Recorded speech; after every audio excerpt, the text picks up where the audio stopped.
There's a Puss in Boots treat for every day in the week. They're fun, one by one. The 7 wonders of the cat world. Pretty kitties, here they come. The first gourmet dinner is this tempting treat. Then chicken and liver any cat would love to eat. Number 3 is the culinary masterpiece that Puss in Boots calls Gourmet Feast. Kidney and gravy, that comes fourth. And 5 is a hit called Gourmet Fish and Broth. Then chicken parts, Then tuna fish. then liver and gravy. Mouth-watering dish.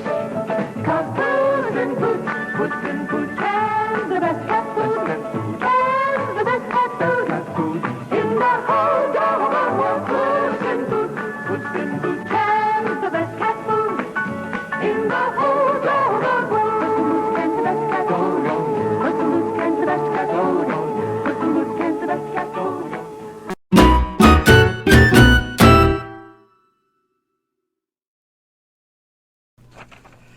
This is Guy Bogart with Purrs and Friendships. Henrietta Hitchcock, in one of her weekly columns in the New York World Telegram and Sun, writes, quote, "For some reason I have never been able to get very excited about fancy cats, although I do know that a thoroughbred horse is a much finer and more intelligent creature than an ordinary horse.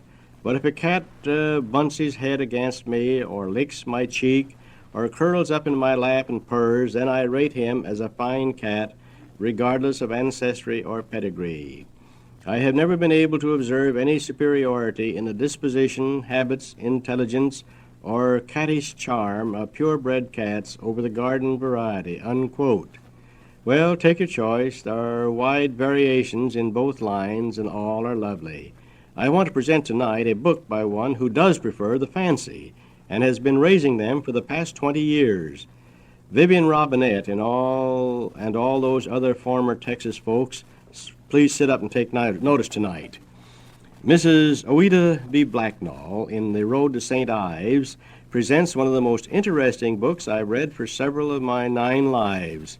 It is a charming commentary with humorous incidents, feline lore, good practical hints on cat care, human interest, not to say cat interest, a review of the memory joys which outbalance trials in devoting a big chunk of one's life and family to the raising of cats. The book is published at $2.75 by the Naylor Company of San Antonio, Texas. The title, you'll recall, is from the old childhood rhyme, "As I was going to St. Ives, I met a man with 7 wives. Each wife had 7 sacks, each sack had 7 cats, each cat had 7 kits. Now tell me, pray, how many were there going to St. Ives?" You will enjoy the wealth of photographs and drawings of Mrs. Blacknall's book. After graduation from university, she taught for a time, and then after marriage began her experience in pedigreed cats. After only 20 years breeding Persians and Siamese, she learned to understand the stanza she quotes from Jim Valentine, and I think a lot of my readers will enjoy this. The Fancier's Prayer. "O Lord, who made the mighty trees, please build a silent Siamese. Please give us, too, a shedless version of our friend the stately Persian." Here's one of the practical hints that crop up in the book. Quote, "There are 2 bottles on our emergency first aid shelf. One is ST37 solution to use on little boys. The other is ST37 solution reserved for cats and dogs. This antiseptic solution has no disagreeable odor and does not sting the patients, either human or animal. Our reasoning was that if a medical preparation did not produce screams when poured over scraped knees, it would be efficient to use on animals. As a result, I have used ST37 solution many years for ear moppings, on cuts, bites, and scratches, and even to sterilize my hands and scissors when kittens are born. The full name of the antiseptic is ST37 hexylresorcinol solution," end quote. I have this popular remedy on my own shelf and can reinforce what the author has said. There are no advertisements on our CATS program, since it is entirely a public service presentation, but we do want it to be helpful practically as well as interesting. All druggists carry this ST37 at a moderate price in 5-ounce bottles. It is from the established old house of Sharp and Dome of Philadelphia, and I join Mrs. Blacknall in recommending it both for folks and pets. Just ask your druggist for ST37. You'll find a lot of practical information told informally and interestingly in The Road to St. Ives: how to build your shelters, disposal of toilet boxes, feeding, and the whole scope of useful routine get wholesome and detailed answers. A sense of human interest and humor are scattered throughout, like housebreaking, which is fully discussed. There are no fads or frills in the book. It's from personal, pragmatic experience, and you can save years of guessing by learning what Mrs. Blacknall learned the hard way. Let's go through a few at random from the paragraphs, and here's one we can all say amen to. Quote, "Two women came to town to look at our cats and a litter of puppies at a kennel. One of the women asked me, 'Are those cats any more trouble than dogs?' Before I could think of a good answer, the second visitor replied bluntly, 'Sister, if you really want to save yourself trouble, don't have cats, dogs, babies, or husbands. But that's not the way I like to live.'" Unquote. We've all had that question to answer, and I've always replied that from a goldfish to an elephant, all animals take both time and cost money, and unless you are willing to give both, it is criminal to have any pet. If your pet isn't a pal, you don't have any right to it. And can't you just warm to Mrs. Blacknall's reply to a woman, giving her a curtain lecture ending, "Now, maybe you should not spend so much time with those old cats. You ought to go out more to the clubs and not lose your social contacts." The author writes, quote, "That was too much to take with a smile, so I let her have both barrels. I find the four-footed cats to be excellent company. Although the rudeness is regrettable, the sentiment is unchanged." Unquote. It reminds me of how we fortunately lost a neighbor's visits up at Beaumont. She brought two spoiled brats, each of whom was seated on the floor pulling the tails of two of my red tabby part Persians. I rescued the cats and announced as civilly as I can when I see an animal abused, "Pardon, but we don't allow any animals tortured in this house." You know my firm conviction that the cat has priority in all her own home over all visitors.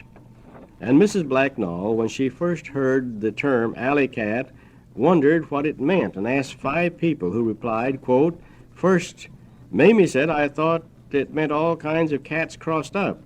Second, a yard man told me they are cats running around wild in the woods. Third, a clubwoman defined it as a homeless stray or one dumped on the highway. Fourth, a schoolboy insisted it's one with short hair. Fifth, a little girl believed it's a cat nobody lets come in the house to eat. What do you think?" Unquote. Maybe you've felt in your placid hours something of what Mrs. Blacknall set down in her chapter on inquiries from new owners. Listen to her daydream. Is she sweet, gentle, affectionate? Will she eat whatever goes on her plate? Will she come in just every time I call and give us no trouble at all? Have you taught her to give a cool and careless eye to canaries or robins on the lawn? Will she cry? We want a pet that will tell us when she wants out, one that will leave no kittens crawling our feet about. Or will she sleep on the floor and not wake me at 4 a.m.? We'd like one young and strong that's never sick when we have guests. Please, kind sirs, we're raising among our delphiniums real-life cats, not quadrupeds of the millennium.